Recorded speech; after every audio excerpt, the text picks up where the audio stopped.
Kepala Madrasah Bapak Ihsan Fajar. Yang kami hormati Bapak Ibu Dewan Guru dan teman-teman yang kami banggakan. George Bernard dalam bukunya yang begitu fenomenal, Management Equity Access, What Will Be Important in Future, memproyeksi bahwa teknologi akan berkembang dengan begitu cepat, pesat, melesat, dan begitu dahsyat. Perkembangan teknologi ini akan berdampak luar biasa dan akan merubah tatanan kehidupan.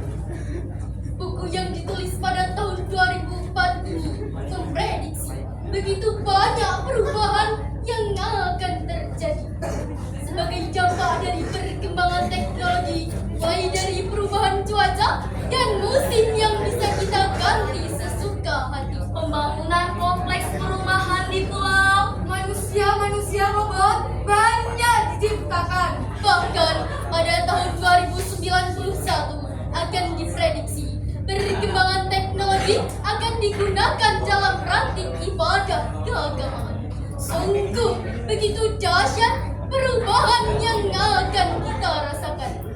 Hadirin, ibarat dua mata pisau, perkembangan teknologi ini memberikan dampak yang sangat besar, sekaligus ancaman bagi praktik ibadah keagamaan. Perkembangan teknologi informasi telah membawa kita di era di mana dakwah semakin tersebar luas tak terbatas, mulai dari tingkat lokal hingga internasional, dari dunia nyata hingga ke dunia maya, dari musola masuk ke ruang-ruang vihara hingga gereja, dari yang mendengarkan puluhan hingga jutaan, kajian yang menggunakan kitab-kitab kuning dan tebal hingga kitab berbasis digital. Namun sayang, dakwah di era digital belum sesuai dengan harapan. Masih banyak dai-dai yang gagap teknologi, sehingga media banyak diisi oleh tayangan-tayangan yang merusak pikiran dan hati, seperti tayangan pornografi dan porno aksi, ragam berita kontroversi, ancaman hoaks dan provokasi. Bahkan media menjadi sarana penyebaran ideologi yang bisa merusak jati diri generasi muda bangsa ini. Jika ini dibiarkan hadirin, maka generasi muslim yang akan datang akan semakin terdegradasi. Mengingat betapa pentingnya hal ini, maka pada musyabaqah syarhil Quran ini kami akan menyampaikan judul syarahan Transformasi Dakwah di Era Digital dengan landasan Al-Quran surat An-Nahl ayat 125 sebagai berikut.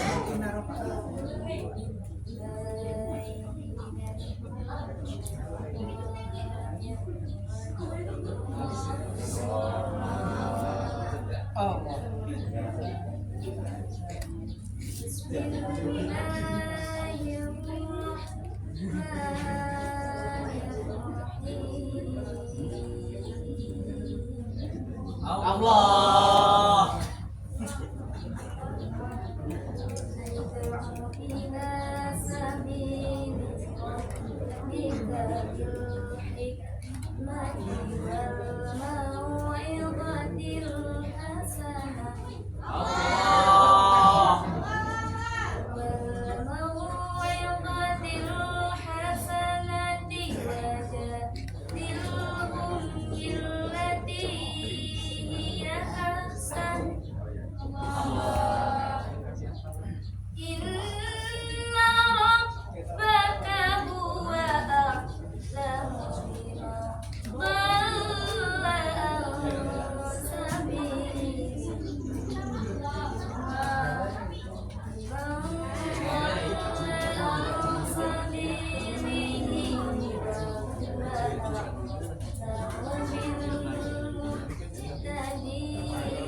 Sesungguhnya Tuhanmu, dialah yang lebih mengetahui siapa yang tersesat di jalannya.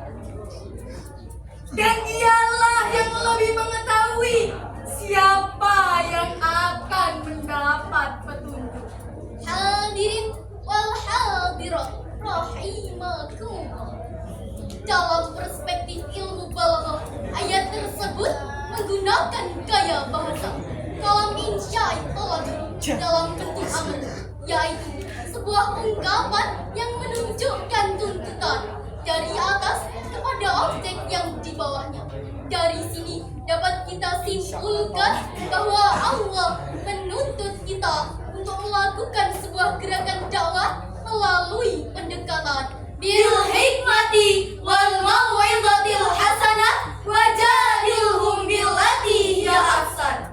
Imam As-Sa'di dalam kitabnya Taisirul Karimir Rahman fi Tafsiril Karimil Manan juz 15 halaman 252 menjelaskan bahwa yang dimaksud dengan hikmah adalah setiap orang harus didakwahi sesuai dengan kemampuan, kepemahaman, serta ketaatannya.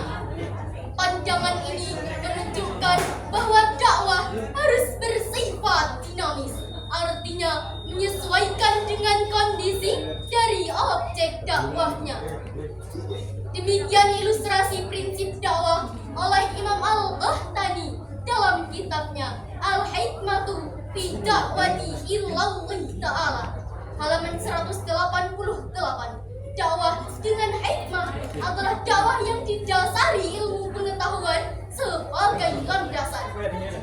Demikian pula dakwah para wali songo, prinsip yang dipegang adalah menang tanpa tanding dan luluh tanpa bala, menghadirkan sebuah terobosan dakwah melalui pagelaran wayang, sehingga yang menonton tenang, senang, tertawa yang tidak uring-uringan, bisa sambil makan pulangnya kenyang, tidak menimbulkan perpecahan, perkelahian, apalagi peperangan. Dahsyatnya hadirin, setelah pulang banyak di antara mereka yang memeluk agama Islam. Dengan demikian, dakwatul bil hikmah mendorong adanya transformasi dakwah di era digital. Konten dakwah juga harus dibuat unik, asyik, dan menarik, sehingga anak-anak yang kecanduan main game lebih memilih mendengarkan tilawah. Emak-emak yang biasa mencari berita artis idaman beralih ke tayangan pengajian. Anak-anak muda yang asik mendengarkan lagu beralih menuntut ilmu. Nggak mau ketinggalan bapak-bapak yang asik nonton bola di rumah lebih memilih mendengarkan ceramah.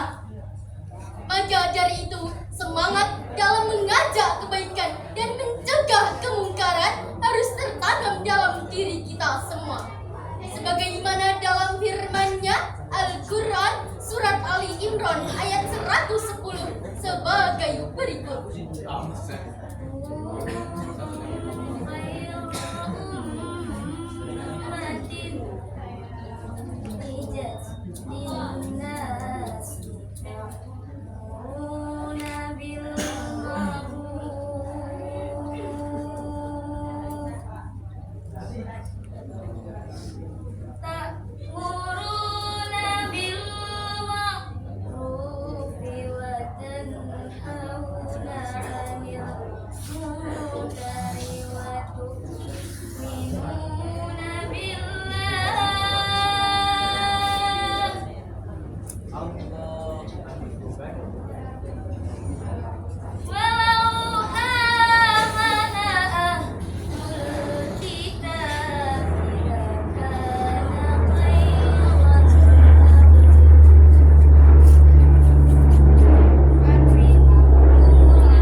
Islam adalah umat terbaik yang dilahirkan untuk manusia. Selama kamu berbuat yang ma'ruf benar dan beriman kepada Allah. Seandainya ahli kitab beriman, tentulah lebih baik bagi mereka. Dan di antara mereka ada yang beriman, dan kebanyakan mereka adalah orang-orang fasik. Maha benar Allah yang maha agung dengan segala firman. Hadirin wal hadirat rahimakumullah.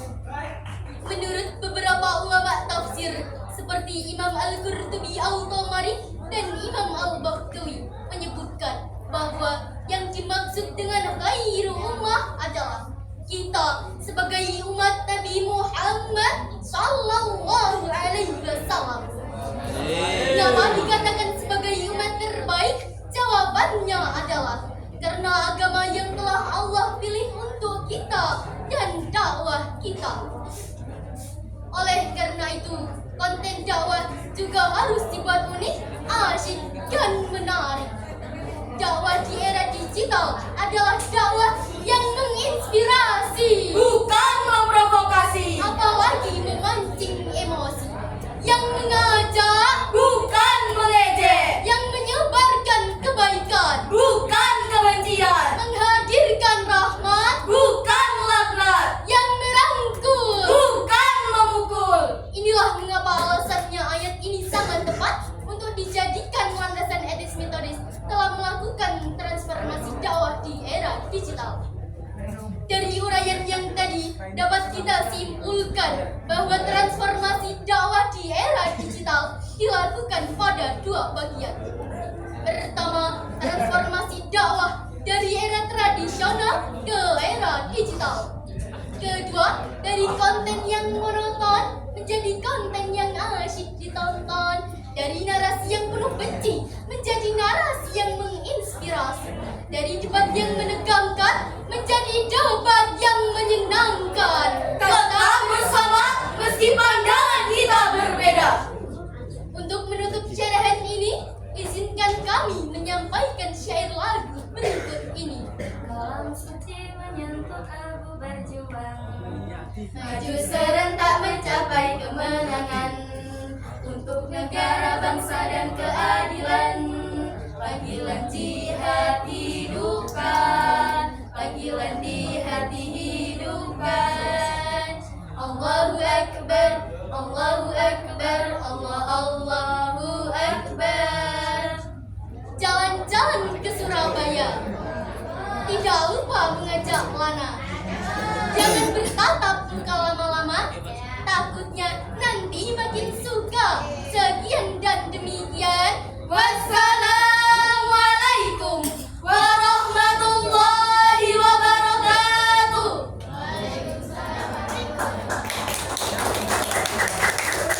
Terima kasih. Kita aturan tersebut.